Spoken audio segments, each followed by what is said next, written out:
ऊपर से कुछ जानकारी हम तुम्हारे सामने पेश करेंगे।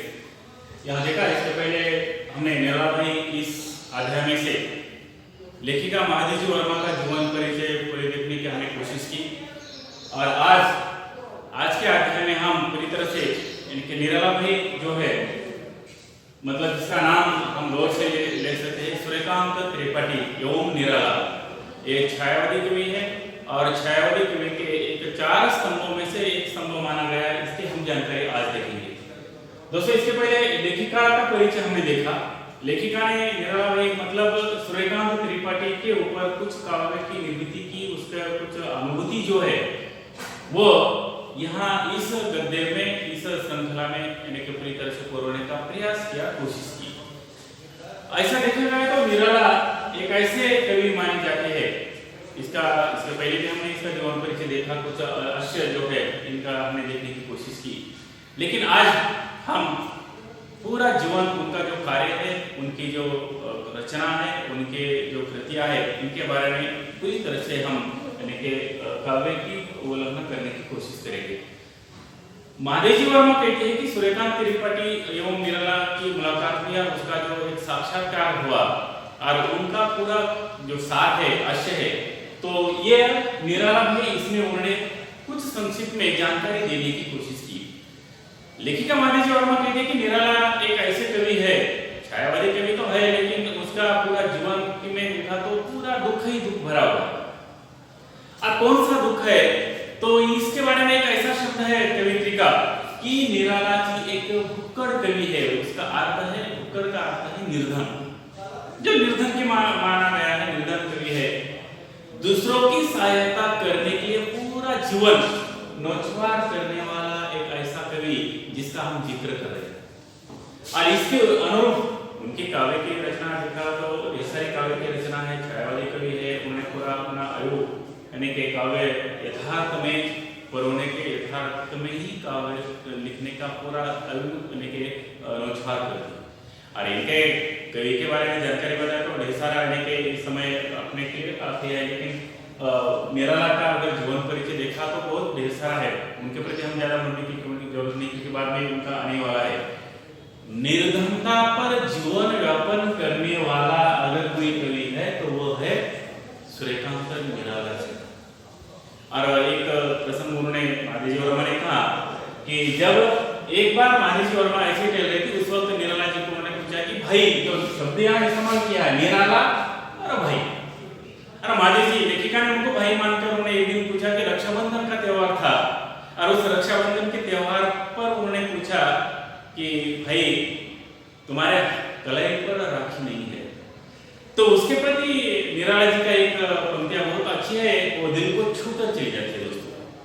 तब उन्होंने कहा कि मेरे जैसे भुक्कड़ भाई को कौन राखी बांधेगा। देखिए, शब्द का अर्थ बहुत एक मार्मिक है और उसका आशय बहुत ही सबसे ज्यादा जीवन को एक ऐसा प्रसंग है, और लेखिका ने वो यहाँ विषित किया है इस निर्मला भाई। तो उनका कहने का एक तात्पर्य था निर्मला जी का कि मेरे जैसे गरीब निर्धन ऐसे व्यक्ति को कौन भाई कहलाएगा। और इस वाक्य से महादेवी की जो लेखिका महादेवी वर्मा है, और उन्होंने उस वक्त कहा कि मैं तुम्हें भाई मानूंगी और मैं तुम्हारे कलाई पर राखी बांधूंगा। और तब से लेकर निर्मला भाई को उन्होंने कुछ यथार्थ जो चित्रण है इस गद्य के माध्यम से जो निर्मला भाई है, इस शीर्षक ही उन्होंने दिया कि इसके पहले मैंने कहा कि शीर्षक की सार्थकता कैसी करनी चाहिए, कि निर्मला भाई शीर्षक महादेव जी ने क्यों दिया, उसके पीछे क्या एक अर्थ होता है, क्या संबंध जुड़ता है। तो उस वक्त से जैसे यथार्थ उन्होंने चित्रण आपके सामने उन्होंने पेश किया, और उस वक्त लेखिका कहती है कि जब मैंने उनको उनके कलाई पर राखी बांधने की कोशिश की, तब वो कहते कि मेरे जैसे भुक्कड़ यानी कि इंसान को, व्यक्ति को कौन राखी बांधेगा। तब से लेकर ये रिश्ता लेखिका का और निर्मला जी का एक अद्भुत रिश्ता रहा भाई बहन का। उसका एक और भी प्रसंग लेखिका उसके बाद में कहती है कि एक दिन निर्मला जी ने उनके हाथों पर 300 रुपए सौंप दे। लेखिका को उन्होंने कहा कि ये इसका खर्च जब जब मुझे लगेगा तब मैं तुम्हारे से लेने की कोशिश करूंगा। मैंने कि गृहस्थी जीवन का जो खर्चा है किस तरह से जुटता है देखिए। और लेखिका 300 रुपए जब उनके हाथों में सौंप दिए थे और उस वक्त वो 300 रुपए में से पूरा उनका जो यानी कि रुपया है पूरी तरह से दोस्तों की सेवा करते या यानी कि जो बेसहारा है उनकी यानी कि सहायता करते वो 300 रुपए कैसे खत्म हुए ये लेखिका को भी पता नहीं चला। और निराला जी तो तुम कह ही नहीं सकते क्योंकि उनकी पूरी आयु मतलब निराला जी की कि दूसरों की सहायता करने के लिए पूरा जीवन उन्होंने व्यतीत कर दिया। ऐसा कवि परोपकारी कवि के रूप में इनकी ख्याति है, निर्धनता इनकी ख्याति है, भुक्कड़ ये जो शब्द उनका इस्तेमाल किया वही उनके लिए शब्द है। और देखा गया तो उनके जो तिजोरी है खाली की खाली रहेगी अंतिम समय तक। और ऐसे कवि का चित्रण लेखिका ने यहाँ भाई के रूप में किया, निराला भाई के रूप में किया। उनका अगर प्रसंग करें तो ढेर सारा है। एक दिन तो ऐसा रहा कि 300 रुपए खर्चा ये तो समाप्त हुआ, लेकिन दूसरों की सेवा करने के लिए जो मेहमान अतिथि देवो भव जो एक संकल्पना है वो इनके रघु में भाई की खून में ही थी। क्योंकि दूसरों की सेवा करने का एक अवसर इनको मिला तो पूरा यानी कि जितनी पूंजी है वो बर्बाद करा। आपको देखा कि निराला जी का अगर जीवन चरित्र देखा तो इतना है दोस्तों कि वो संक्षिप्त में कहना तो नामुमकिन ही है, बल्कि उनका पूरा चरित्र जब हम पढ़ेंगे तब यानी कि पूरी ख्याति आपके सामने आ जाएगी। क्योंकि ये सारा निराला जी का है।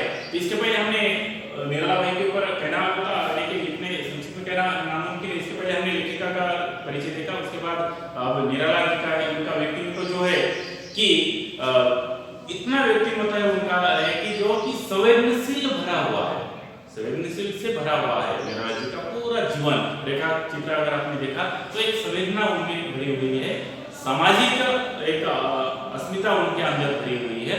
क्योंकि उनका कार्य इतना है कि वो एक रचना में तो उनका कार्य दिखाई नहीं देता, क्योंकि परिचय में देखा कि उनकी ऐसी ढेर सारी रचना है।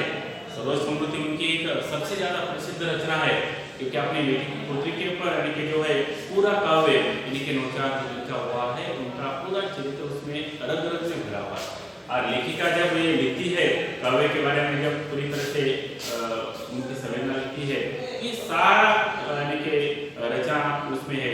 इसलिए आज दिन हमने ये इतना निराला भाई के ऊपर पूरा काव्य है, रचना है जो यहाँ देवबाग में दी गई है। और इसलिए यहाँ तक हम ये इसका परिचय देखेंगे। बाद में जो है तो उसका जो समारोह के ऊपर हम उसको कुछ लिखने की कोशिश करेंगे, बोलने की कोशिश करेंगे। धन्यवाद।